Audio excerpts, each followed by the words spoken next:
Our intro music is provided by Kevin MacLeod at incompetech.com. Please check out Night Dreams Talk Radio web out at www.nightdreamstalkradio.com. Also, if you want to keep our show free of advertising, just hit the donate button. Give a buck or two.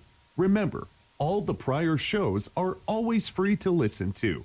We at Night Dreams thank you for your support. You're listening to my friend Gary Anderson on Night Dreams Talk Radio, the best in paranormal radio. Well, hi everyone, this is Gary down at the compound, down at the harbor.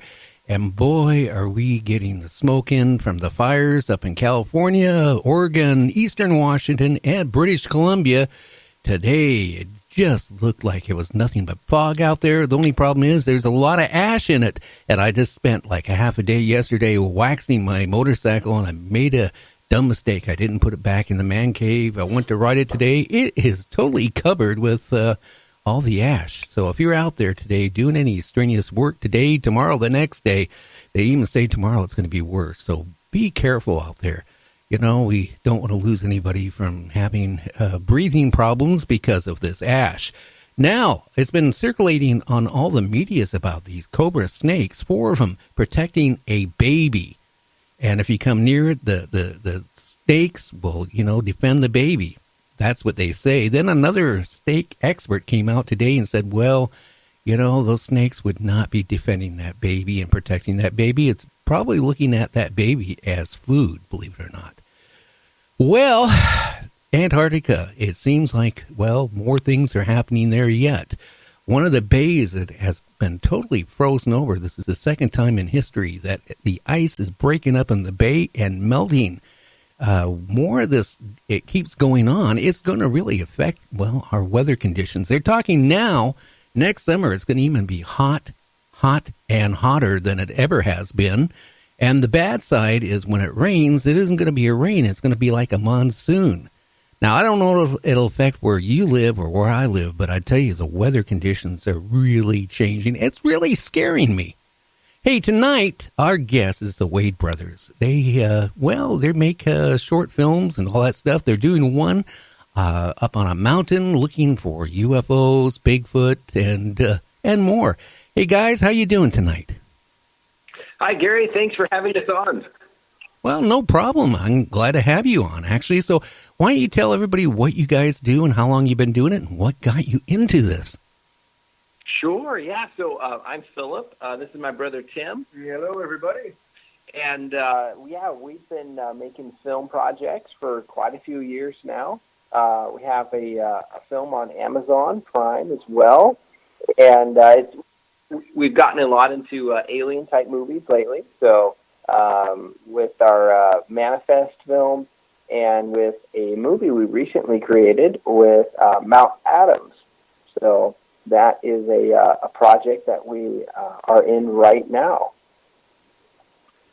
Okay, well, what got you into doing films in the first place? I mean, how old were you guys? Were you interested in doing filmmaking when you were in grade school, junior high school, and it continued on, or what? Oh, yeah. So we started, I guess around, I was probably 12, and I don't know, how old were you, Tim? Oh, there's always been a camera around growing up as a kid.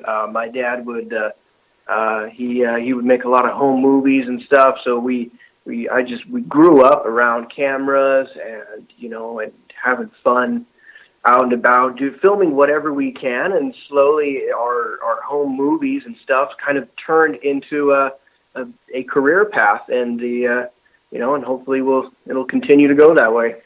So I got to tell you this one story. When we were, I must have been around 12 or so, but one of our first projects that we did is we filmed our dog, who is a lab mix, on a riding lawnmower with wagons behind, and some of our brothers in the wagon. So, and Tim was one of them. I filmed it. So there's 6 brothers in my family, and one sister. But anyhow, yeah, we filmed this clip, and Animal Planet ended up buying it, and they've aired it for a number of years since then. So that was a fun little part of our of getting started, at least. Oh, wow. I mean, and you were, how about your other brothers? Any of them into photography also, or just you two? Well, we've got Stephen, who works with us sometimes in a few different areas, in like social media stuff. And then Matthew is a great actor. He's really good at improv. Matthew's 18, and he is one of the leads in our latest film on Mount Adams. So we filmed that one a year ago, and we're just getting the edit done now and moving on that one. But so Matthew's the lead actor in that, and then Danny and DJ, the young one, all the way down to I think DJ's 10, right? So yeah, we have DJ, and both of them are in a film as well, and Danny's a pretty good actor. So Danny was actually in the movie on Amazon Prime, Manifest, a couple of years ago. Oh, wow. So how do you get the funding to do these movies? I mean, it has to be expensive running the equipment and all that stuff, and going and finding locations, staying at the locations, shooting and all that stuff. How do you guys get the funds? Well, I mean, we pretty much have a lemonade stand outside of our house, and, every quarter helps. Well, maybe I should have one in front of my studio too, But in other words, where can people donate to you guys to help promote what you guys do?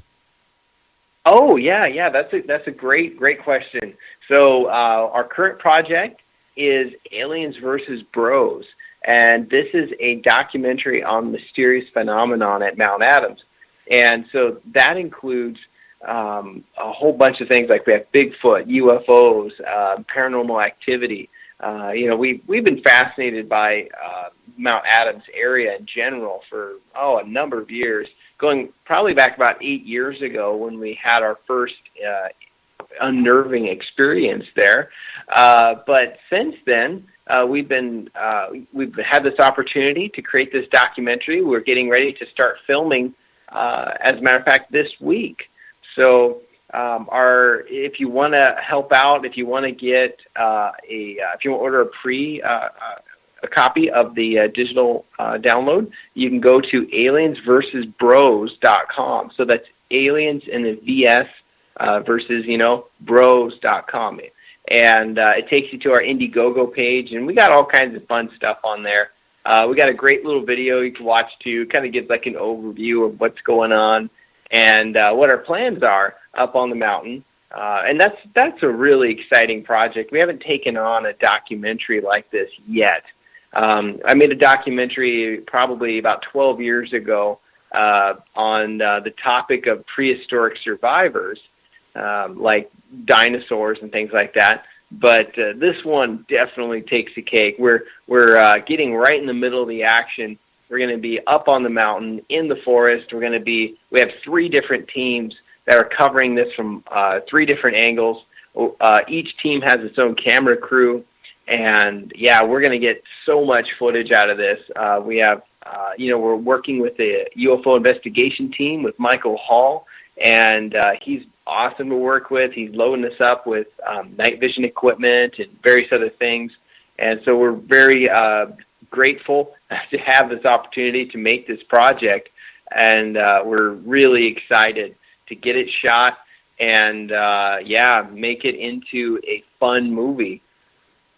Wow, it really sounds like it's going to be interesting. And Michael W. Hall, as you guys know, does a talk show for me on Saturdays from 7 to 10 in the paranormal. And then also we just started carrying their UFO I-Team replay from what they do on Facebook Live. We transmit that on our network where people can see that worldwide. And, it sounds like you guys are going to have a lot of fun. Hopefully you guys are going to have somebody's there is going to have some type of protection, because you never know what you can run into up there.